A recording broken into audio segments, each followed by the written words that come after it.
tangga bagaimana? Nilai diri dulu. Saya kemampuannya segini, pantasnya begini, keadaannya begini, visi saya membangun rumah tangga seperti ini. Setelah tahu tentang diri, baru mulai aktivitas. Pindah dari satu ke dua. Dua ada di mana? Dunia kan? Karena ini wasilahnya. Tapi dua, pasangannya tiga. Tiganya ke sini, akhiratnya ini goyahnya. Orang bisa menikah, tapi tidak semua yang menikah itu berharap ridha Allah. Maka saya ingin menata diri saya, menjalani wasilah kehidupan di dunia dengan menikah, tapi berharap mendapatkan rahmat dan ridha Allah dalam pernikahan dan kehidupan rumah tangga itu. Ini maksudnya. Jelas begini nggak? Ini jarang-jarang sekali ditampilkan dan dibahas. Tapi kita tampilkan ini supaya mengerti. Nah, dalam perjalanan waktu 12 bulan itu, kita akan terantarkan pada nama-nama waktu di setiap bulan. Seperti saat ini, kita ada di Rajab, bulan 7. Apa keutamaan Rajab? Wa ma adraka ma Rajab wa limada summiya Rajabu Rajaba. Kenapa Rajab dinamakan dengan Rajab? Apa makna Rajab? Mengapa dipertahankan sampai sekarang padahal nama ini sudah ada sejak era jahiliyah?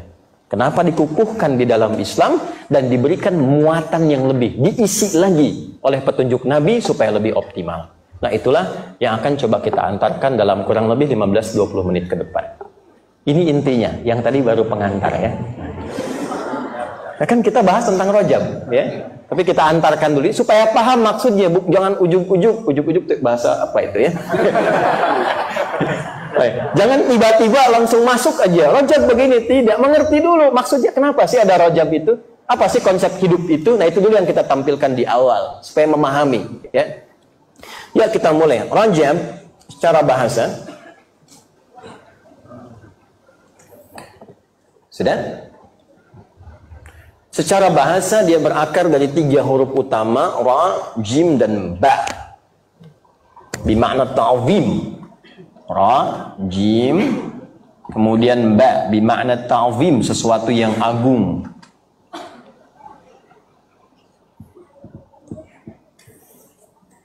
Wal inbihar, sesuatu yang besar, dahsyat, istimewa. Sudah?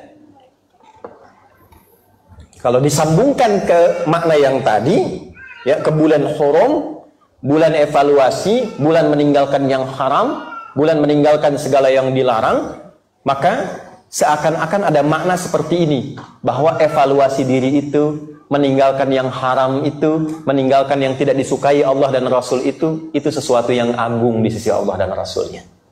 Jelas sampai sini? Baik ya? Jadi bukan hanya mengerjakan sholat, mengerjakan puasa, mengerjakan segala jenis yang ma'ruf dianggapnya besar, tidak. Meninggalkan maksiat pun hal yang agung. Dan bukti seseorang benar mengerjakan yang ma'ruf ketika meninggalkan yang mungkar. Saya ambil contoh begini. Sholat itu ma'ruf atau mungkar? Ma'ruf. Ma'ruf, sesuatu yang dinilai baik, sesuatu yang disyariatkan dan baik. Ya, dibenarkan, diwajibkan oleh Allah dalam yang fardu. Tapi apa ciri keberhasilan orang yang benar sholatnya pada perbuatan ma'ruf? Tanha anil fahsya wal mungkar, ketika mampu menjauhi yang mungkar. Quran surah 29 ayat 45. Wa aqimis shalah, innas sholata tanha anil fahsya wal mungkar. Fahsya itu ya maaf sekali, kata-kata jorok, kotor, kemudian pornografi, porno aksi, LGBT dan turunannya, itu fahsya. Jadi kalau ada orang sholat, setelah kemudian sholat melakukan tindakan yang fahsya, nonton misalnya, maaf, video-video yang kotor, gambar-gambar yang tak elok, ya, atau melambai setelah itu, misal gitu ya. Nah, ini menunjukkan bahwa ada yang kurang sempurna dalam sholatnya. Mungkar, perbuatan buruk yang langsung diingkari hati. Mencuri, berbohong, mencela, berselisih, merampok, lebih tinggi lagi, menghilangkan nyawa dan seterusnya, itu mungkar. Karena itu kalau ada orang sholat ma'ruf, kelihatannya sholat, ya, tapi dalam takbir yang pertama dia mundur dan ngambil kotak masjid, ya, nah itu mungkar. Atau setelah pengajian ini ma'ruf, tapi keluar dari masjid bisa mengambil sendal orang, itu mungkar. Jelas nggak sampai sini? Oke, jadi ukuran benarnya ma'ruf terletak pada kemampuan dia mencegah yang mungkar. Nah, Rajab ini pendidikan untuk meninggalkan yang mungkar. Jadi kalau Ramadan meningkatkan yang ma'ruf, Ramadan itu kan tingkat ibadahnya. Sholatnya meningkat, infaknya meningkat, kan Qurannya meningkat. Nah, Rajab ini pendidikan untuk membuat kita lebih kuat meninggalkan yang mungkar. Gini Pak, gambarannya Pak. Jumatan tuh ma'ruf atau mungkar? Halo? Ma'ruf.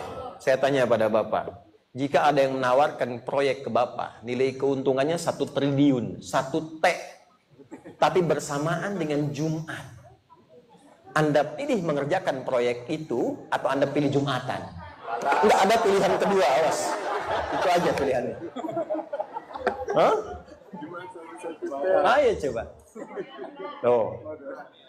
Nah ini yang tidak mudah. Sekarang ini jangankan 1 T, untuk jaga toko saja yang tidak seberapa yang didapatkan bisa ninggalkan Jumat. Itu. Ya. Sekarang ini dahsyat Pak Ibu, zamannya berbeda, eranya disrupsi, ada era perubahan yang dahsyat. Anak itu lupa dengan kasih ibunya, bahkan bisa menghilangkan nyawa ibunya hanya karena ingin diberikan tambahan uang yang dia pakai untuk main game. Eranya berubah. Sedangkan tahunnya kan sama kita lewati. Ada 4 loh pendidikan menghilangkan mungkar ini. Salah satunya apa? Efektifkan Rajab untuk mengenalkan yang mungkar supaya ditinggalkan. Bagaimana menata dari ujung kepala sampai ujung kaki supaya yang mungkar itu hilang? Mata bisa melihat yang baik, telinga bisa mendengar yang baik, lisan bicara yang baik, sampai ke ujung kaki. 1 bulan pelatihannya. 1 bulan. Di Rajab.